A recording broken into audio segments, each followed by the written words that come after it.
wondering how I got into this mix. This is Derek Brose with the Conscious Resistance Network. Today I'm excited to bring you guys a new guest, somebody that I've recently discovered and has really been making waves in the anarchist, voluntarist communities, especially when it comes to spreading a more compassionate message. And if you guys have followed my work, the Conscious Resistance, you're very much aware that this is what we're about, trying to find ways to communicate this all-important message without ego and without force and without coercion in our language, and recognizing the value and the importance of that. So with that in mind, with that in mind, I'd like to bring you my next guest, Sterlin. How are you doing? Excellent, Derek. Thanks for having me on the show. I really appreciate it. I'm glad to have this discussion because I'm right there with you, brother, about learning to communicate in a nonviolent and compassionate manner. Absolutely. I mean, this is great for me to discover. As I was saying, I've just recently found your work and found the work of the Psychologic Anarchist. And when I found the website, I perused through all of your essays and videos and read a little bit about you. And I've watching the channel. I'm like, wow, this is you communicate it very clearly, very coherently. There's no appeal to false emotions. Just this is how the message can be transmitted, and this is a way we can grow it. So before we get into that and your particulars as far as your brand of libertarianism and anarchism, how did you get into this movement, so to speak, and tell us a little bit about your background? Sure, I'm glad to provide a little bit about that information. I came into anarchism through a series of events. It wasn't directly related to just reading material and suddenly deciding that this was the most logical position and then becoming an anarchist. Mine was more experiential. I had an incident a while back, and I won't go into all the details, but I was arrested and I was kidnapped and caged by state enforcers for possessing cocaine and MDMA. And as soon as that happened and I was taken to jail, I eventually got out of jail on bond, of course, and then I had to get like the best attorneys in town in order to try to prevent myself from going to prison for 40 years because it was quite a bit of weight worth of drugs.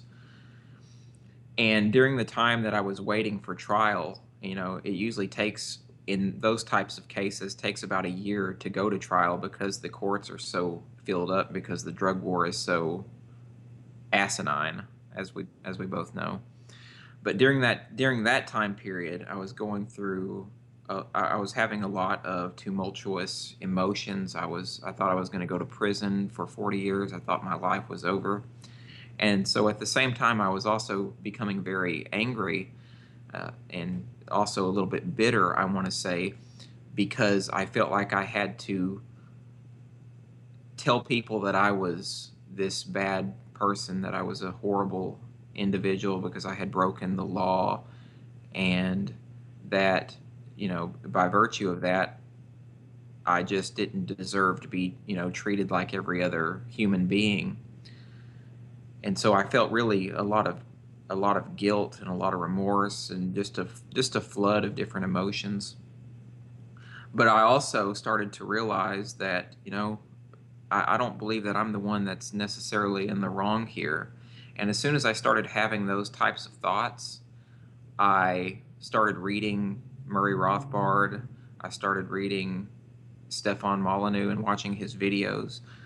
So it was a mixture of things that happened. It was my experiences, direct experience with the state, dealing with the system directly, being pushed through the criminal trial system and then being put on probation, which is what happened. I ended up getting deferred adjudication probation, which means that there's no conviction on my record at the end.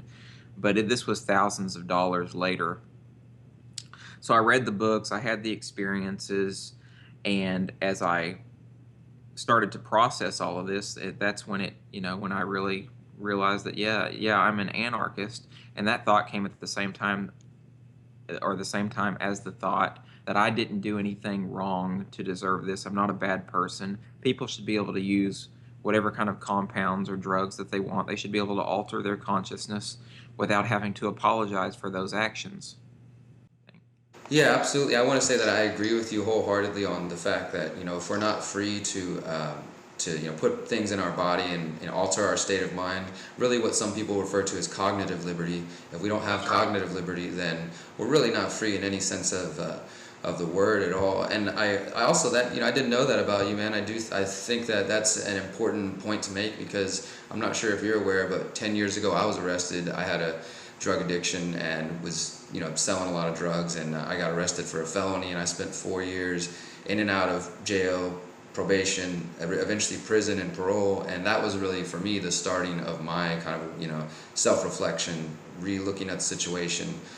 So it definitely, coming into contact with the state can really be a catalyst to questioning the way that you interact with them, and whether or not the mechanisms by which they try to rule all of us are valid and are worthy of following or not. And like you said, you weren't the person that was doing anything wrong necessarily. You were the victim in this instance, but we're never taught that. So it's interesting to meet other people who kind of have that realization, because sometimes I feel like, because of all the propaganda, the statist propaganda, people internalize this idea that, like, for instance, in my case, I'm a felon, right? Well, I'm supposed to feel bad about that. I'm supposed to walk around with the rest of my life. I've got an X on my back, and I should feel guilty and feel sheepish about telling people, oh yeah, I have a felony. But instead, I'm very open about it, because I'm like, I didn't do anything wrong. I was put in a cage by these people.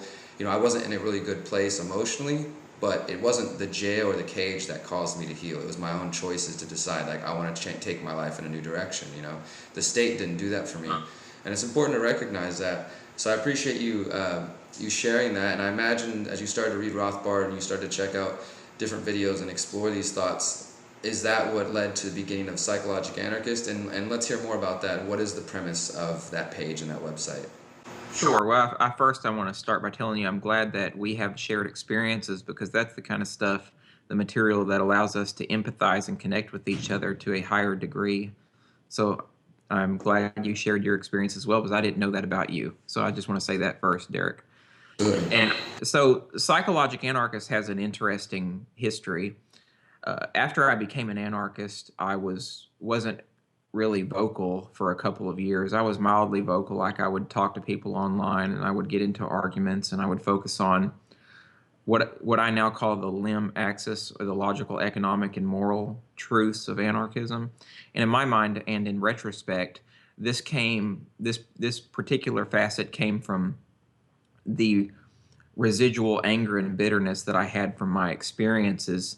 And part of it was me just wanting to produce an argument so that I could enhance my ego, so that I could show that I am right in all of these situations. And I don't think, maybe only half of it was actually trying to convince people that anarchism is the correct path, or the way that society should be. So that's how I was for the longest time. And to be authentic and genuine, sometimes I still get that, that feeling where I just want to prove people right, or show people that I'm right. But I finally started to transition away from that mentality, and to grow and to develop as a human being. So I'm really happy with that. But at some point I decided I wanted to make a Facebook page to share these ideas. So Psychologic Anarchist actually started out a year ago, or I want to say two or 3 years ago, as the Turncoat Resource. So the original page name was called the Turncoat Resource, and it was just a general anarchist page, to a learning page to help promote anarchist ideas, or voluntarist, or anarcho-capitalist ideas. And I ran that page for a year, but I ran it really slowly, and I didn't feel like I was capturing anybody's attention. And that's probably because I didn't have a particular niche, and I was just doing something that everybody else was doing, right? So one night last year, I want to say in September, so anyway, sometime in the fall, I was actually laying in bed, and I was having a conversation with my wife, and she actually said something about my psychology and how it relates to anarchism. And I thought, you know what? I can change the name of my Facebook page, Turncoat Resource, still, I think, and take it maybe a different direction, and really focus on the psychological aspects of anarchism. And around the same time, I'd also started college. I'd already had my bachelor's degree in psychology, and I started college to get my master's degree in counseling, which I'm still currently working on. And I wanted to bring the insights and knowledge from counseling plus my own particular views on anarchism and psychology and really integrate those ideas and connect all the dots between the two, and then use that as the platform for showing people sort of a different perspective or different ideas regarding anarchism. So that's how Psychologic Anarchist was created. And I thought of the name in that same night that my wife discussed. So I made all the changes. And then I think over the next 2 days, I built the website myself, which is basically just a blog, but I created the template and set everything up. And after that, it's been rocking and rolling ever since. And then just, over the last month, I created the YouTube channel and I started creating video content. So I'd already done a lot of writing and stuff. So now I'm doing the video content. So I'm really diversifying my content and really trying to reach as many people as I can with as different mediums as possible. Absolutely, and I think that's a really important path to recognize how you you said you had started a page first, and then you were able to take an honest assessment of, okay, well, the direction I'm going in isn't really, reaching the goals that I want, and to change it to something that more suits your needs and your message. I honestly feel like that's something that more, just in general as human beings, we need to do that more often. But for those of us who are dedicated to spreading the ideas of self-governance, of freedom, of anarchism, and we live and breathe this idea, and we recognize that in order to create a more free, compassionate world, we need other people to recognize the importance of these ideas. If you're truly about that cause, I tend to feel that you're going to do whatever it is that you can to spread that message most effectively, and so that includes being able to step back and take an assessment of your forms of activism. Maybe you're making YouTube videos and they're not getting attention. Maybe you're making Facebook posts and they're not getting attention. Try something new, try something different, maybe speak more from your heart. I definitely have found over the years, and I think this is what you're finding out, that I can write something really just intense, like well thought out on Facebook or an article, and it might get a little bit of attention, but if I do something that's like an appeal from the heart, how much I care about the situation, how much I think it's important, I'll get tons of comments and responses. And I think it's because people recognize when you're being authentic, as you said, when you're really speaking from the heart, and the message will resonate, even further that way. And then when the message itself about it already has its own momentum. So I'm really excited to see that you're doing this and to see it grow. And I think that having this psychological aspect, from coming from a counseling background, that really does help provide that niche in the market, because we need all sorts of perspectives. Like John and I work on kind of getting people to consider self-reflection and what does spirituality mean, and looking how we related to the world before the state and religious institutions came along.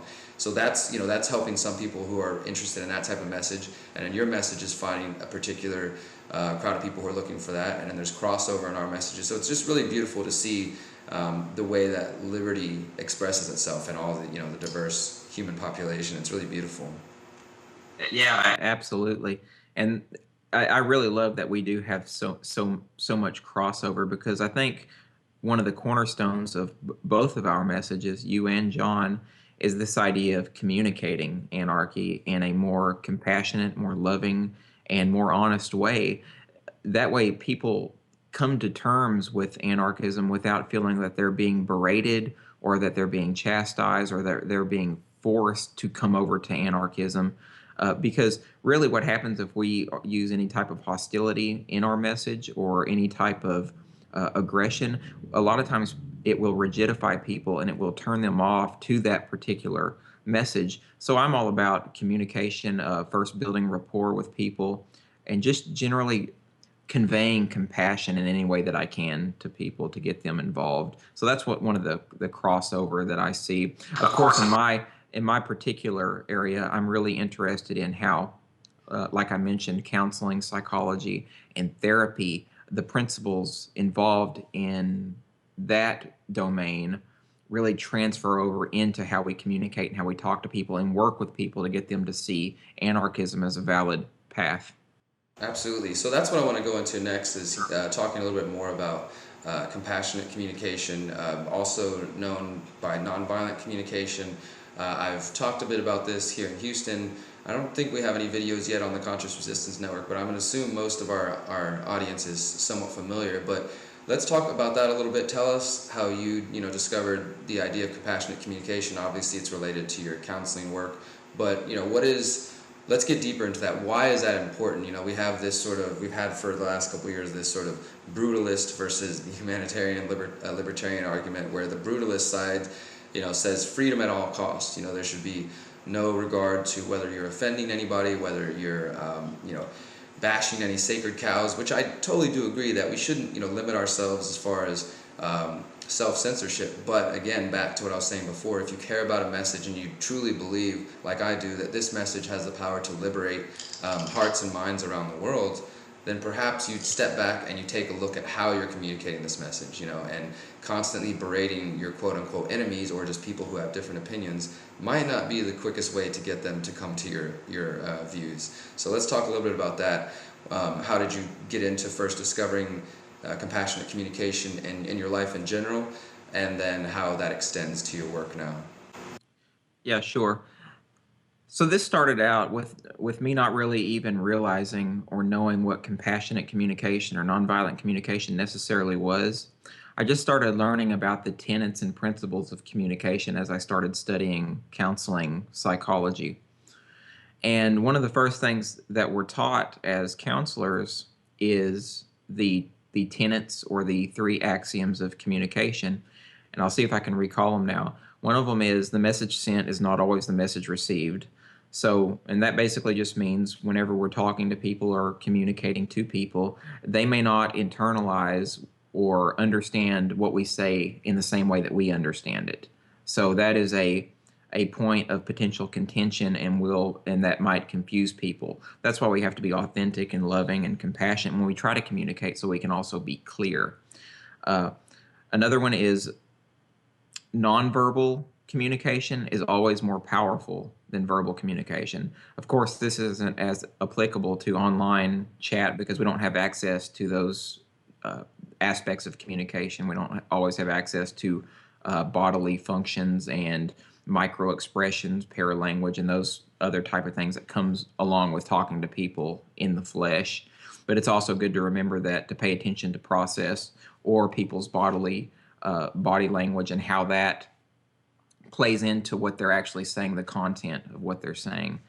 So those are two of the main axioms of communication, and those are the ones that I keep in mind most often.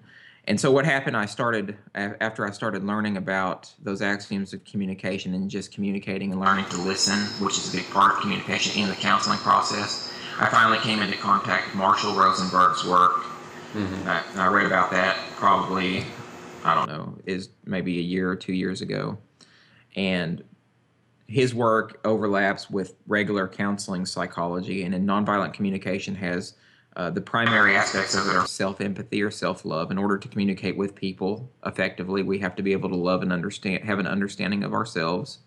And then needs, we have to be able to meet our own needs when we communicate with people and also try to meet their needs. If we can try to examine and understand what other people's needs are, when we communicate with them, we can use our communication to try to meet their needs, and this helps us build rapport with those individuals, and it clarifies communication. It makes them more likely to empathize with what we're saying. That way we can make that connection with people, so that's tremendously important. And then the normal aspect of empathy comes along with self-empathy and providing needs with others. So that's just a basic overview of nonviolent communication as Marshall Rosenberg explained it. And he was to the best of my knowledge, he was a psychologist because he was a follower of Carl Rogers, who was a well-known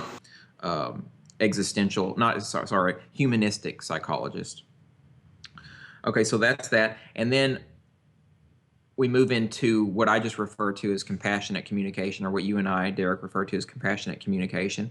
And to me, there's a ton of overlap between compassionate communication and nonviolent communication, except I think compassionate communication is more specifically focused on just trying to convey that you have a sense of decency and dignity for the person that you're talking to, no matter who that person is, even if they're the most vile person, even if they're your enemy, as I often say. If we can transmit this type of love for every single person that we come into contact, what we're doing, and what they call in psychology, is we're modeling behavior. And one of the strongest factors in learning is this ability to model. If we can model certain behavior for people, even anarchistic behavior, that is a what I call a teachable moment, right? We're showing people through our actions, through our body language, through our communication, that this is what freedom is about. This is what love is about. So essentially, this is all anarchy in my mind. Then is all built-in process. It's built into the transactions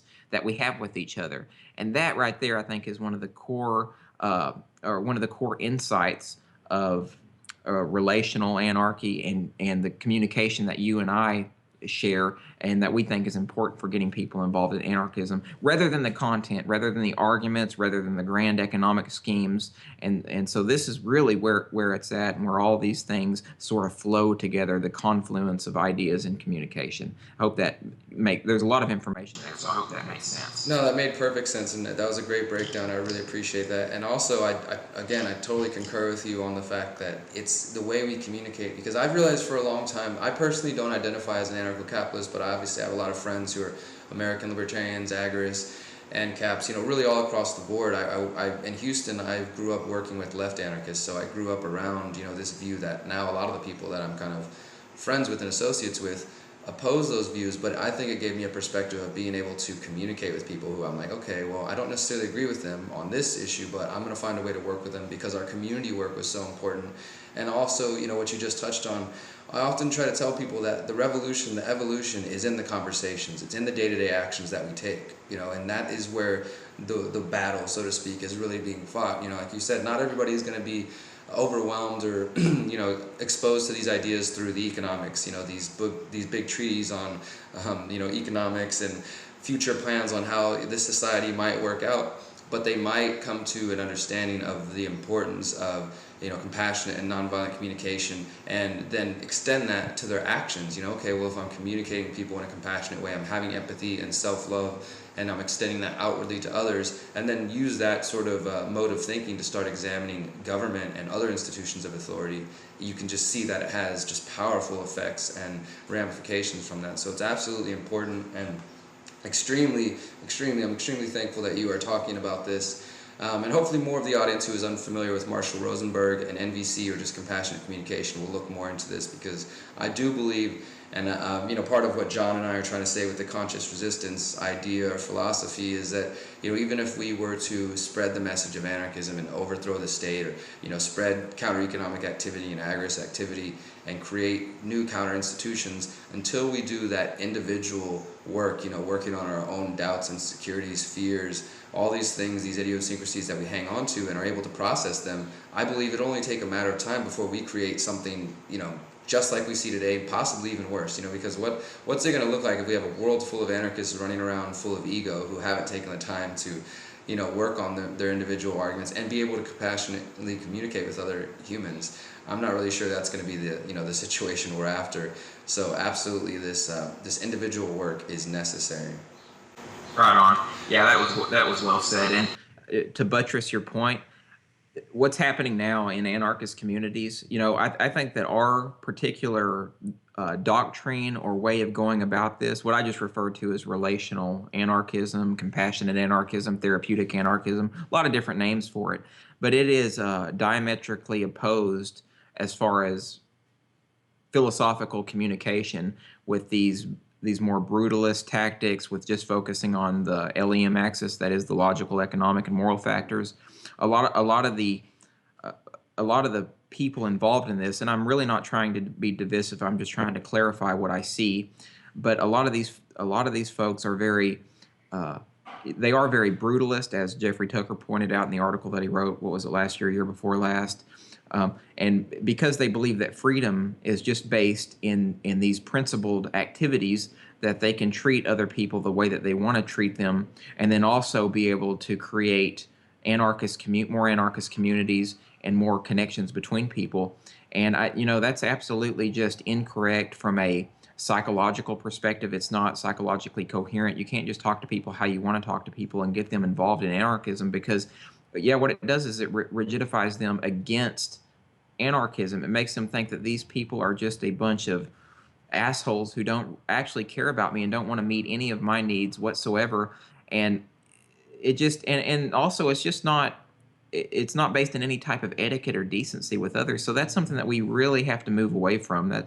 And And I'm really glad when I see people make comments or they send me messages online telling me that my approach has actually helped them, because beforehand they were as rough and as aggressive as they could possibly be online. And that's one of the problems with a lot of our communication as it happens online, is that we have that shield or that veil of the internet that protects us from one-on-one contact or actual intimate contact with other human beings. So that gives people more permission or more leeway to be aggressive and just to say whatever they want. So they also use the internet as a form of negative catharsis, where they're venting emotionally and taking all of their rage and turmoil out on other people. So that's something that we have to learn to control, and this is why I promote what Daniel Goleman called emotional intelligence. If we have emotional intelligence, we have emotional awareness, we understand where our own triggers lie and why we get upset at things and why we need to go on the attack against people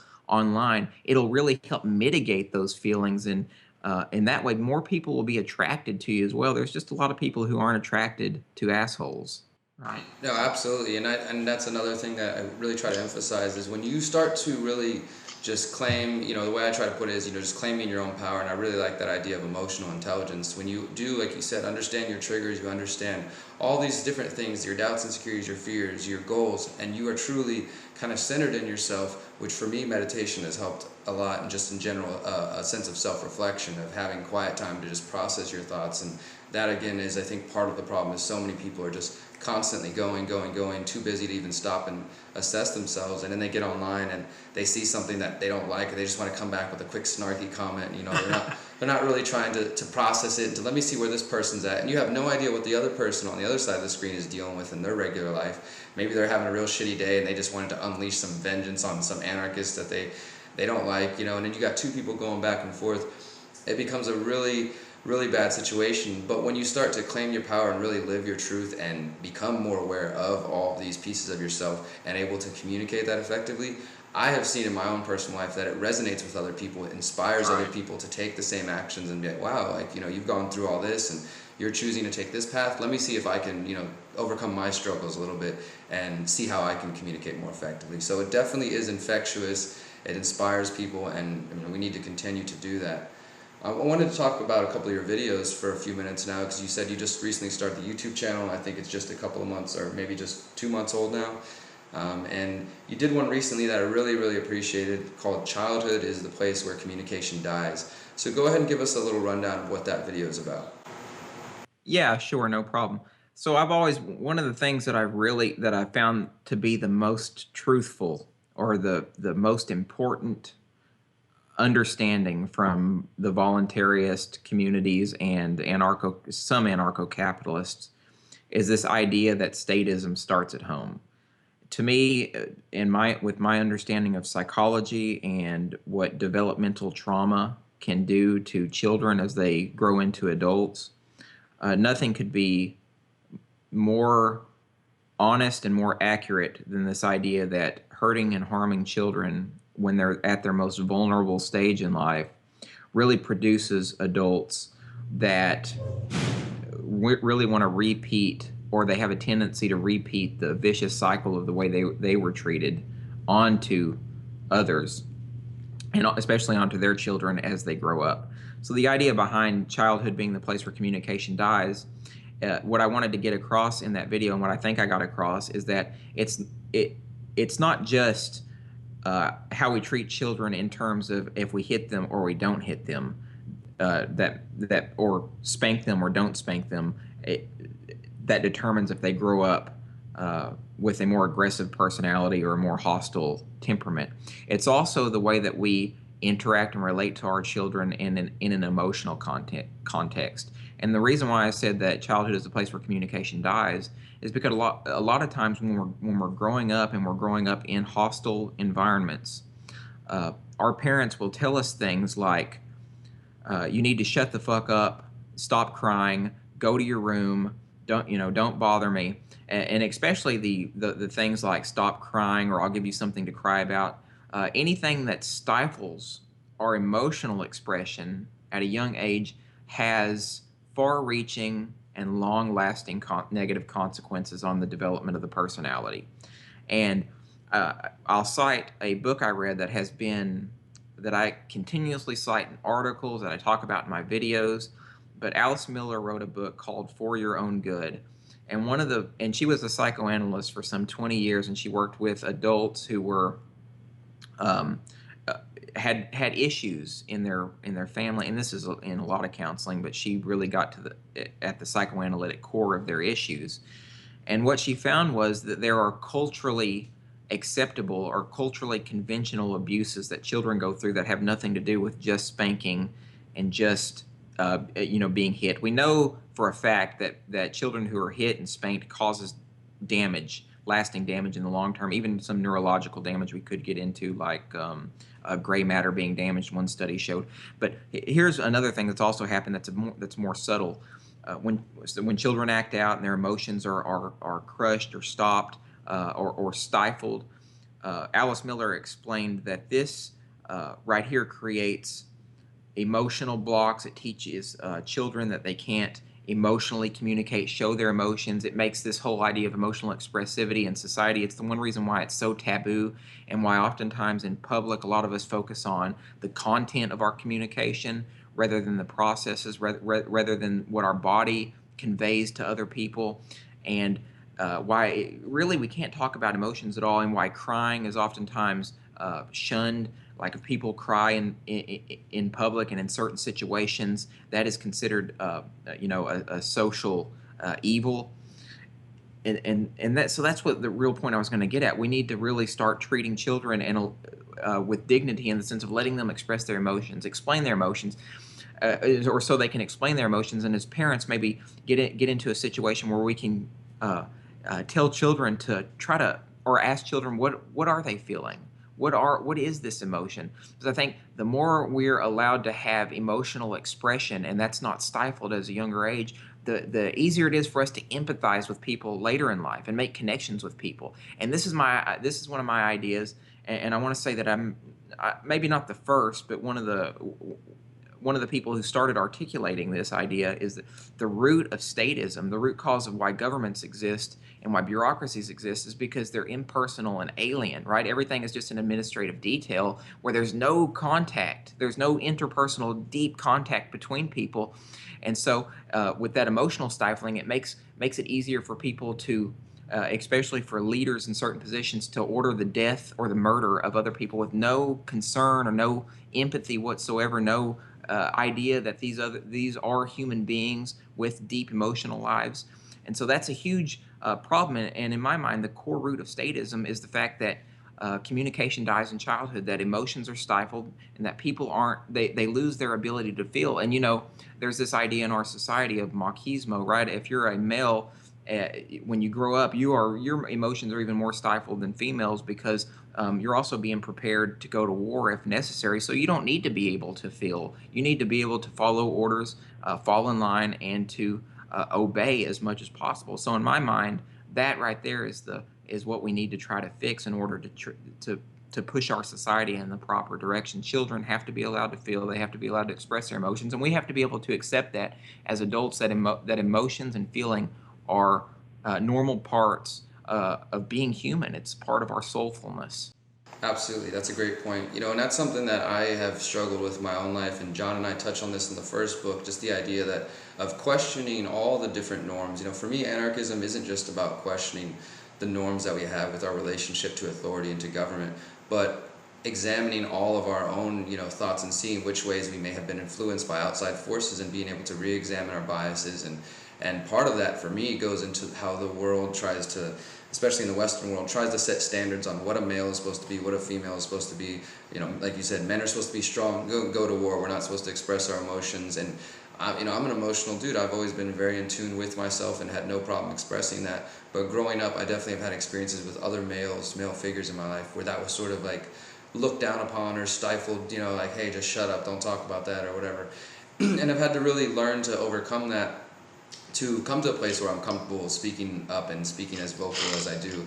But obviously there's a lot of people who aren't able to overcome, the sort of stifling that they experience as children, where, like you said, it's like, shut up or I'll give you a reason to cry, that type of mentality. Or I also have friends who expressed to me that their family was sort of the opposite, where there was no communication. It was like, we slam doors and, run away from each other. And, if there is communication, it's real aggressive or it's yelling. There wasn't. Just people now as adults are having to unlearn that stuff and find out, well, how do I communicate in my relationships? How do I communicate with other people? Like, I've literally had friends say, like, I feel like I'm stuck in my throat. Like, the words come, but I've just learned for so long to not express myself, just to put on a smile and to act like everything's okay. And now as adults, they're really having to do some difficult work to unlearn that, to help in their interpersonal relationships, but also to be able to speak out vocally about the crimes and injustices that we see in government. So it's absolutely imperative. I'm going to make sure to put all the different links that we've talked about today, especially that video, in the show notes and description. But one random question just popped up as we've been talking, and this is where I want to end it before we give you a chance to let everybody know where they can find all your work. Does your view, and this isn't an attack in any way, it's just a personal question, does your view on relational anarchism, on compassionate communication and compassion and empathy in general, does that extend to your diet as far as vegetarianism, veganism, anything like that? What are your view on how libertarian anarchist principles apply to other sentient life, animals, just what are your thoughts on that? Right. Yeah, this is one of those areas, Derek, to be honest with you, that I'm still wrangling with. I haven't come up with a concrete idea or set of principles in regards to that. I don't accord personally to veganism or vegetarianism. I don't really have a problem with accessing the carnivore parts of us. Of course, we have the issue of the omnivore's dilemma anyway, as Michael Pollan put it.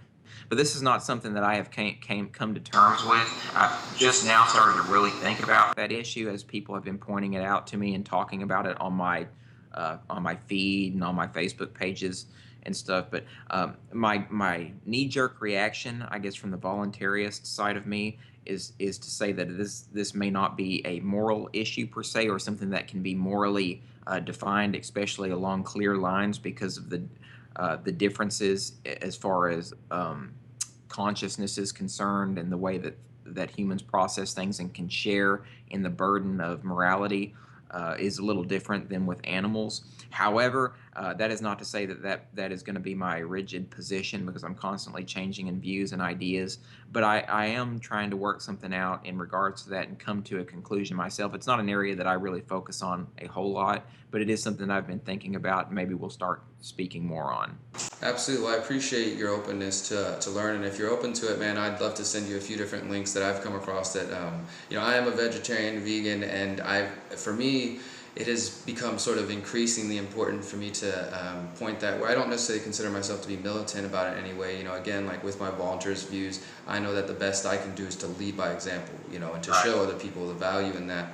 But I do, I just have started to recognize that I think there are some strong arguments, and a strong case could be made for defending animals and recognizing them as valuable life beyond just means to an end of human existence. But it is a difficult subject to broach. So if you're interested, I'd love to send you some links, and in your spare time you can read up about them, and I look forward to hearing how your thoughts develop on that. Yeah, please do. Before we go, please, anything else you'd like to say to the audience, and let us know where we can find all your work and how they can keep up with everything that you're doing.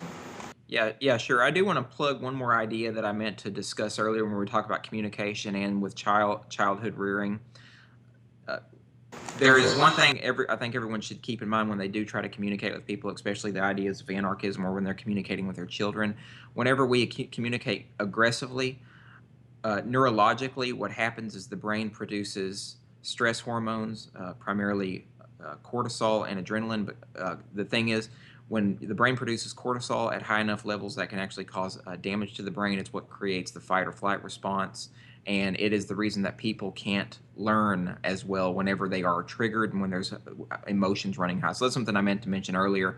Whenever we're in a neurological state of alarm, based on the brain being flooded with cortisol, that is why people rigidify, and that's why they attempt to flee or fight rather than to learn. And that's why people can't learn from each other during these states of stress. So I just wanted to plug that idea real quick, because I meant to mention that earlier.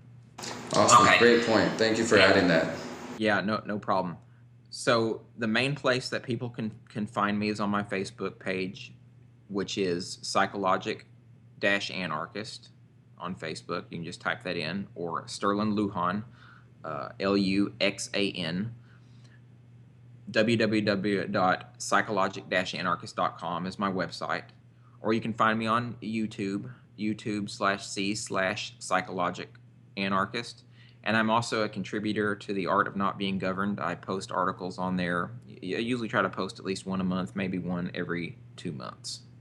Awesome. Well, thank you so much for your time. I really have appreciated this opportunity to speak with you, and I hope that everyone watching this video gained as much out of this as I did by talking with you, and will hopefully continue to check out your work, because together I think, that we're the work that me and John are doing, the work that you're doing, and the work of others out there that we haven't even come across yet, and the people who are discovering this message is going to be just so important in the coming years as we really work to expand the anarchist message beyond just economics and beyond just that sort of hardcore message, and get people to understand it from a more emotional standpoint. And I really love the phrase relational anarchism. I've loved that since I first heard you say it, so thank you for putting that out there. Thank you for your time, Sterlin. Everybody, please subscribe to the Conscious Resistance Network, our YouTube channel, and visit us at theconsciousresistance.com. Remember, as always, you are beautiful, you are powerful, you are free. Peace. Thanks, Eric.